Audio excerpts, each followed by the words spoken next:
Damay na raw kaya si Liza Soberano sa problema ni James Reid at nang di umano'y karelasyon nito na dating business partner ni James, si Jeffrey O.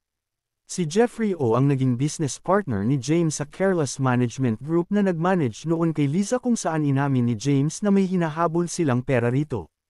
My legal team is still trying to get in touch to resolve a lot of issues. But honestly, I don't even care. I'm just happy he's gone, pahayag ni James sa aming interview last December. I wouldn't say exactly a scam. It's more complicated than that. But yeah, it's more complicated than that. Sagot kong na-scam ba siya. Walang binanggit na amount si James that time, pero di umano'y mahigit 100 million pesos ang nawala sa aktor. Nabanggit niya noon na nanatili rin daw silang magkaibigan ni Liza. Yeah, you know, there's no bad blood or anything. It's amazing what she's doing. You know, maybe pushing for her dreams in Hollywood.